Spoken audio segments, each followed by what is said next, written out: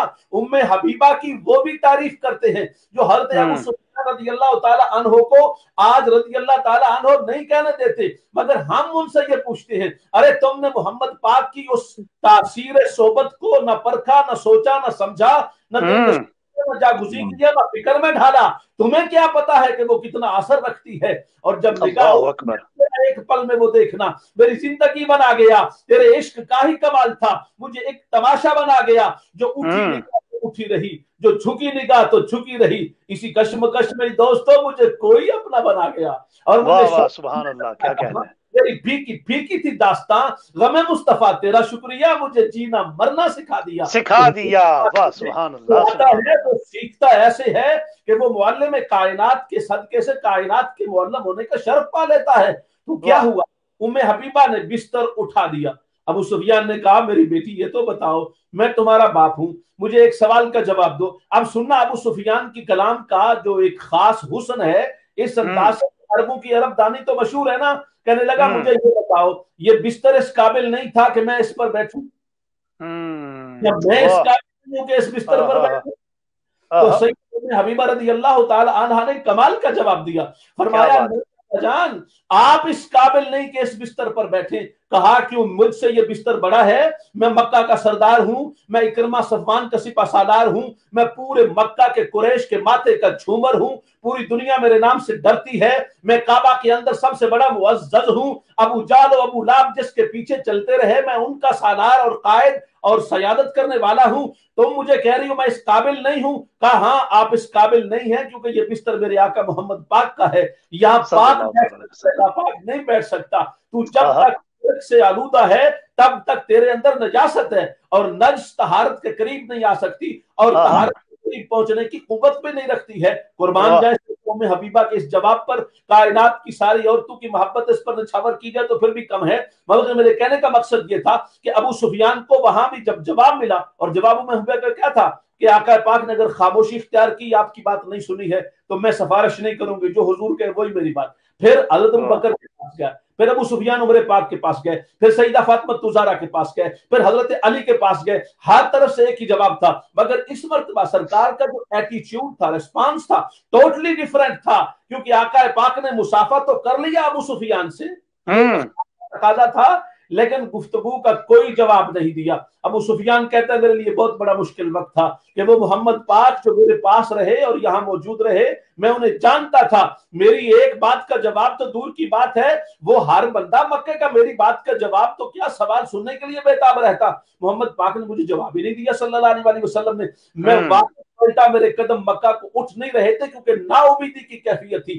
میں نے محمد پاک کو 3 بار کہا مدینہ میں جا کر, حضور میں نے لشکر منوخ مخزوم پر نہیں بھیجا, مجھے پتا نہیں تھا, بطور سپہ سالار مجھے اعتماد میں نہیں لیا گیا. جس کسی نے بھی ایسا کیا ہے میں اس کو انڈورس نہیں کرتا ہوں, اور میں دوبارہ آپ سے عہد تجدید کرتا ہوں وعد کی, دوبارہ معاہدہ کرتا ہوں. آقا پاک نے خاموشی سے جواب زبان حال سے دیا, جو پہلا وعدہ پورا نہیں کرا سکا, جو پہلے معاہدہ پر عمل نہیں کرا سکا, وہ اگلے اور دوسرے معاہدہ پر عمل کیسے کرائے گا. اور پھر اب تو مدینہ پاک کا شہنشاہ تاجدار ہوں, اور ظاہری طور پر تو تاجداری یہ ہے, لیکن حقیقت میں تو میں شروع سے ہی ازل سے تاجدار ہوں. تو اب تو ایسا موقع نہیں ہو سکتا تم میرے غلاموں پر ہاتھ اٹھاؤ, یہ ہو نہیں سکتا. ٹھیک ہے, بہت سارے لوگوں نے اور بات کی ہے ڈیفینسو رہنے کی, مگر ڈیفینسو رہنا اپنی جگہ پر ہے, یہ سرکار کی زبان کی دوسری بولی ہے, جس کو قرآن مجید نے بھی اللہ پاک نے باقاعدہ فرمایا ہے کہ میرے محبوب وقاتلوہم, اب ان کے مقابلے میں ٹکرانا ہے, ٹکرانا, اور ایسا منتہبون, ایسا ٹکرانا ہے کہ وہ ٹکرانا فتح عظیم میں بدلے گا, کامیابی قدم چومے گی. اور آقا پاک کی نگاہ تو اس موقع پر دیکھ رہی تھی. بہرحال اس موقع پر پھر سرکار نے, ان کو پتہ ہی تب چلا جب 10,000 کا لشکر آگے اس مقام پر پہنچ گیا, اور اس مقام پر پہنچا جہاں پر کعبہ شریف اور پورا ماحول ارد گرد تھا, اور تیر پھینکے سبحان اللہ سبحان اللہ تھے. یہ کیفیت تھی. اور اس کے بعد وہ جو بات آپ کہہ رہے ہیں کہ حضرت عباس پہلے آئے, اور حضرت عباس نے سرکار کے ہاتھ پر اسلام قبول کیا, اور جب اسلام قبول کر لیا تو آقا نے فرمایا کہ تم میرے سامنے پہلے کیوں آئے ہو, میں تو مکہ پر حملہ کرنے آیا ہوں. فرمایا ہاں حضور میں آگے ہوں, میں تو مدینہ کے ارادے سے جا رہا تھا. تو کہا آپ کو مکہ والوں نے سفارشی بنا کے بھیجا ہوگا نا, تو جناب حضرت عباس جو حضور کے چچا فرمان نہیں حضور سفارشی کیا، ان کو تو خبر ہی نہیں ہے کہ آپ تشریف لا چکے ہیں، یہ آپ کی مہم تو اتنی کامیاب رہی ہے کہ انہیں خبر ہی نہیں کہ آپ تشریف لا چکے۔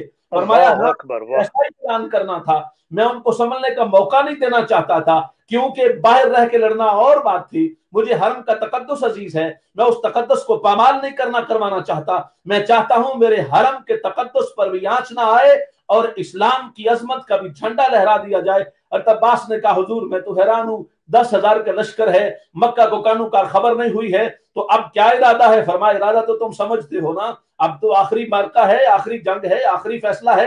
فرمایا حضور ایک اجازت مجھے دے دے، لوہا پگھل چکا ہے، ضرب کاری چلانے کی ضرورت ہے، میرے خیال میں تلوار چلانی ہی نہیں پڑے گی، مجھے دیں ذمہ داری، میں جاتا ہوں، میں جا کے بات کرتا ہوں، ابو سفیان اور سب سے بات کرتا ہوں۔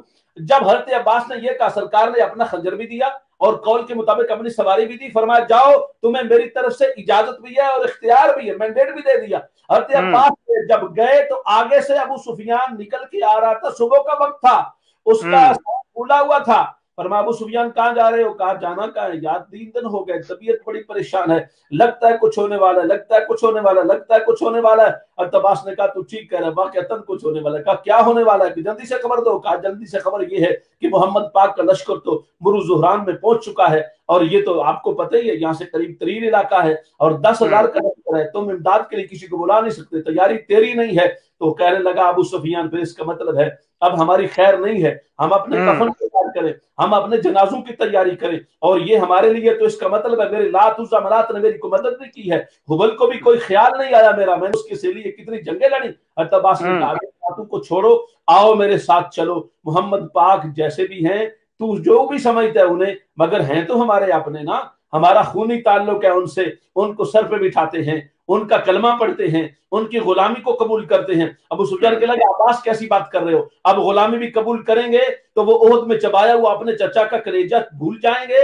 اگر اب بھی بات کریں گے اور ان کی خدمت میں جائیں گے تو وہ اتنے لوگوں کا انتقام لینا چھوڑ دیں گے جب پاس مکمل طاقت آ گئی ہے۔ اور عباس نے کہا یہ تم اپنی بات کر رہے ہو نا، تم محمد پاک کو اپنے جیسا نہ سمجھو، وہ ہم جیسا نہیں ہے، نہ ہم اللہ اکبر، اللہ اکبر، واہ، جیسے، آپ میرے ساتھ تو چلو، کہا ساتھ جاؤں گا تو مروا دو گے، کہا یہ خنجر سرکار نے مجھے گارنٹی کے طور پہ دیا ہے، ضمانت کے طور پہ دیا ہے، اور یہ خنجر اس نے پہچان لیا، یہ خنجر تو سرکار پاک کا ہے۔ تو بہرحال وہ ساتھ چل دیا۔ وہاں پر جب عمر پاک خیمے پر موجود تھے، محافظ تھے، لوگ کہتے ہیں اینا عمر، اینا عمر، اینا عمر، علیہ سر سے بڑی جنگ اور فتح کے موقع پر محافظ خیمہ محمد مصطفیٰ کون تھا؟ جناب عمر۔ پوری کائنات کے سب سے بڑے عظیم سپہ سالار کی نگرانی کون کر رہا تھا؟ جناب عمر۔ فتح مکہ کی طرف آنے والے ہر خطرے کو کون ٹال رہا تھا؟ جناب عمر۔ اللہ اکبر، واہ، سبحان اللہ۔ یہ کون اور کیسے آ رہا ہے؟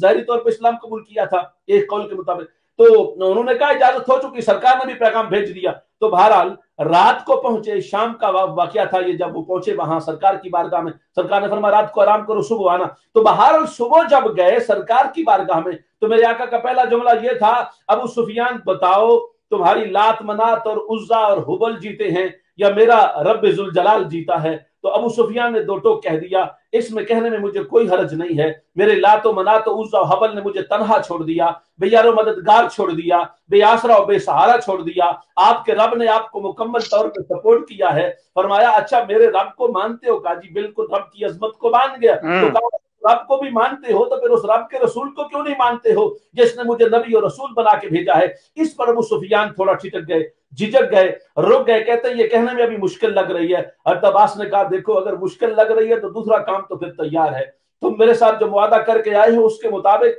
اب سر تسلیم کرنا ہی ضروری ہے۔ اس پر ابو سفیان بول پڑے ٹھیک ہے میں آپ کو نبی مانتا ہوں، میں آپ کو رسول مانتا ہوں، اور یہ کہہ کر کہا، پھر دیکھا عباس کی طرف، اور عباس نے کہا حضور یہ سالار ہے نا، سپہ سالار ہے نا، مکہ کا سب سے بڑا سردار ہے نا، ان کا کمانڈر ان چیف اور chief of the army staff ہے نا آقا، یہ آپ سے آنکھوں ہی آنکھوں میں کچھ کرم کی بھیک مانگتا ہے، آپ کے فضل کا متلاشی ہے، آقا کرم فرما دے۔ فرمایا ہاں میں سمجھ گیا ہوں یہ کیا کہنا چاہ رہے ہیں ابو سفیان، تم جو مجھے سمجھ رہے ہو ایسی بات نہیں ہے، اگر تم چل کر ہمارے پاس آ گئے ہو تو میں تمہاری عزت کو بحال رکھتا ہوں، میں تمہارے جا کے مکہ میں اعلان کر دو جو تیرے گھر میں داخل ہو جائے گا میں اس کو امان دے دوں گا, اس پر مسلمان کی تلوار نہیں چلے گی اور وہ مامون و محفوظ ہو جائے گا. اس پر ابو سفیان نے تشکر کے ساتھ دیکھا اور پھر سوال اٹھایا حضرت عباس کی طرف اور کہا اب کیا سوال ہے؟ کہا میرے گھر میں سارا مکہ تو آ نہیں سکتا. فرمایا آقا اس کو اور بھی تسلی دے دے. میرے آقا نے فرمایا سارا مکہ نہیں آ سکتا تو جو مکہ والے حرم کعبہ میں چلے جائیں گے ان کو بھی امان مل جائے گی. تیسری بار نگاہ اٹھائی, ایک سوال ابھی باقی تھا. کہا وہ سوال کیا رہ گیا؟ ابو سفیان نے کہا وہ سوال یہ ہے کہ سارے حرم مکہ میں بھی تو نہیں آ سکتے. اس پر سرکار نے فرمایا یہ اعلان عام ہے معافی کا, جو اپنے گھر میں اپنے آپ کو بند کر لے گا اور تلوار نہیں اٹھائے گا ہم اس کو بھی معمون کر دیں گے. جب یہ کہنا تھا ابو سفیان یہ سن کر وہ تو اس کی خوشی کی تو انتہا نہ رہی. اسے پتا تھا میں نے کتنا بڑا جبر اور تشدد اور ستم اور ظلم صاحبان تانے رکھا اتنا عرصہ مسلمانوں پر, تو اس کے باوجود بالکل مکمل طور پہ معافی کا اعلان اس کے لیے ایک خواب لگ رہا تھا. وہ خوشی خوشی دوڑا دوڑا پہنچا اور جب پہنچا کہاں مکہ میں گیا تو آگے ایک شخص ان کو بتا چکا تھا کہ میں نے ابو سفیان کو محمد پاک کے پاس جاتے دیکھا ہے اور وہاں اکرمہ صفوان مکہ سارا موجود تھا. وہ کہہ رہے تھے یہ کیسے ہو سکتا ہے ابو سفیان کسی کو بتائے بغیر محمد پاک کے پاس چلا جائے, یہ ممکن نہیں ہے. اسی دوران ابو سفیان اوپر سے آ گئے, انہوں نے کہا پوچھ لو. ابو سفیان آ گئے ہیں, حتیٰ کہ ہندا نے تو کہا تو پتا ہے کہ میرے خامد ابو سفیان کے بارے میں کہہ رہے, وہ تو سپہ سالار ہے, اس کی بات کر رہے ہو اور اس کے بارے میں غلط فہمی پھیلا رہے کہ محمد پاک کے پاس چلا گیا. وہ چل کے کسی کے پاس جاتا ہے, ساری دنیا تو چل کے اس کے پاس آتی, یہ کیا بات کر رہے ہو؟ اتنے میں ابو سفیان اوپر سے آ گئے. اس نے کہا اس میں لڑائی کرنے والی بی بی ہندا ضرورت نہیں ہے, اپنے خامد سے پوچھ لو. جب ابو سفیان آئے تو سارے لوگ موجود تھے, منتظر تھے ابو سفیان کہتے کیا ہے. ابو سفیان کا جملہ یہ تھا لوگوں سنو میں تمہارے لیے امان لے کے آ گیا ہوں, محمد الرسول اللہ سے امان لے کے آیا ہوں اور امان لے کے آیا ہوں. 10,000 کا لشکر ہے اور چانس ہی نہیں ہے, ہم سارے یتیم ہو جائیں گے, بچے یتیم ہو جائیں گے, گھر بار اجڑ جائے گا, ہمارے سے بیت اللہ کی نگرانی اور سعادت چھین لی جائے گی, ہم سفر ہستی سے مٹا دیے جائیں گے. لیکن یہ تمہارے لیے خوشخبری ہے کہ میں امان لے کے آ گیا ہوں, تمہارے لیے محمد پاک نے امان دے دی. امان کے بعد میں آپ نے ماشاءاللہ میں یقیناً آگے اس بات کو بڑھاؤں گا. جب آقا علیہ الصلوۃ والسلام نے امان دے دیا, جیسا کہ آپ نے فرمایا, میں پیر سید غلام دستگیر شاہ صاحب گیلانی جو زیب سجادہ آستانہ عالیہ کوٹلی میانی شریف ہے وہ بھی ہمارے ساتھ تشریف فرما ہے اور ہماری خوش قسمتی ہے کہ ان سے بھی استفادہ کریں گے انشاءاللہ. میں امان کے حوالے سے حضرت یہ سوال اٹھتا ہے کہ جب آقا علیہ الصلوۃ والسلام نے ابو سفیان کو بھی امان دے دیا اور مکے میں عام اعلان امان کا دے دیا, تو اس کے بعد پھر ایک کفار مکہ کی آرمی میں سے ایک شخص کعبے کی غلاف میں جا کے چھپ گیا, کفار میں سے ایک چھپ گیا, اور صحابہ اکرام رضوان اللہ تعالی اجمعین نے آقا علیہ الصلوۃ والسلام سے عرض کی یا رسول اللہ وہ شخص جس کے آپ نے نشاندہی فرمائی تھی وہ کعبے کی غلاف کے پیچھے جا کے چھپ گیا ہے, اور آقا علیہ الصلوۃ والسلام نے فرمایا قتلوہم, اس کو قتل کر دو. کیا ماجرا تھا, اور اگر اس کو کیوں امان نہ ملا, اور جو قتل کیے گئے تھے اور جو مسلمانوں نے جب فتح مکہ کیا اس کے بعد اور بھی بہت سارے ایسے واقعہ ملتے, لیکن اس کی وجہ جب آقا علیہ الصلوۃ والسلام نے یہ حکم ارشاد فرما دیا تو اس کی وجوہات کیا تھی, ان لوگوں کو کیوں نہ امان ملا؟ دیکھیں یہ تو امان ملنے کا مقصد یہ تھا کہ جو اپنے آپ کو اسلام کے حوالے کر دے. اب جس کسی نے بھی اسلام کے حوالے نہیں کیا اپنے آپ کو, اور حضرت خالد بن ولید کا جس کی طرف آپ کا دوسرا اشارہ ہے, یہ تو ایک بالکل مائنر سا واقعہ ہے جس کی آپ نے بات کی ہے, بعض روایت کو قبول نہیں کیا لیکن جنہوں نے کہا بھی ہے اس کو قبول کیا بھی ہے, تو یہ ایک بندے کا واقعہ تھا اور یہ اس طرف اشارہ تھا کہ سرکار پاک نے فرمایا تھا کہ اللہ تبارک و تعالیٰ نے حرم کو میرے لیے اور میرے دادا ابراہیم کے لیے حلال کیا ہے. یہ اس کی طرف اشارہ تھا, اور سرکار کی عظمت اس سے اور زیادہ واضح ہوتی ہے کہ حرم کعبہ کو اگر حلال کیا گیا تو آقا پاک صلی اللہ علیہ وسلم کے لیے آپ کے دادا جان کی ساتھ اس شرف میں شامل کیا گیا. تو اصل میں بات یہ تھی کہ جب وہ ابو سفیان یہ بات کہہ رہا تھا, میں اسی بات کا جواب ہی دے رہا تھا آپ کو, جب یہ کہہ رہا تھا تو اس وقت ایک اور شخص بولا, اس نے کہا کہ پھر ہمارا کیا بنے گا, تو وہ سارے جواب سرکار کے ابو سفیان نے بتا دیے, اور اس پر پھر اکرمہ اور ہندا نے ایون کہ جو آپ نے بات کی نا شروع میں, وہ یہاں تک بھی آتا ہے کہ وہ بڑی, اور اس نے ابو سفیان کو بہت زیادہ گستاخی کا اظہار کیا, اور درمیان میں سلمان آ گیا, اس نے کہا ہندا آپس میں لڑو گے تو پھر ہماری ہوا اکھڑ جائے گی, پہلے کچھ نہیں رہا تو اس کے بعد تو بالکل ہی مسئلہ صاف ہو جائے گا.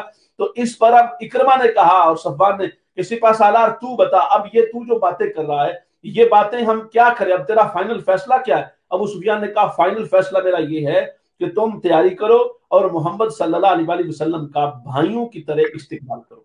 یہ وہ بات تھی جس بات پر اکرمہ اور صفوان چڑھ گئے۔ انہوں نے کہا ہم لوگوں کو آپ کی مخالفت سے روک رہے ہیں اور آپ ہمیں کہتے ہیں کہ جنہوں نے ہمارے لوگوں کا اتنا مقاتلہ کیا اور مقتول بنائے ہمارے لوگ اور ان کو جہنم رسید کیا، ان کو آپ کہہ رہے ہیں کہ ہم ان کا بھائیوں کی طرح استقبال کریں، یہ کیسے ہو سکتا ہے؟ ہم انہوں نے قسمیں اٹھائی۔ صفوان بھی بولا، اس نے بھی کہا کہ اگر قبیلے کا سردار معاذ اللہ بزدل ہو جائے تو اس کا مطلب نہیں کہ پورا قبیلہ بزدل ہو گیا ہے، ہماری تلوار اس وقت تک نیام میں نہیں آئے گی جب تک ایک مسلمان بھی معاذ اللہ زندہ ہے۔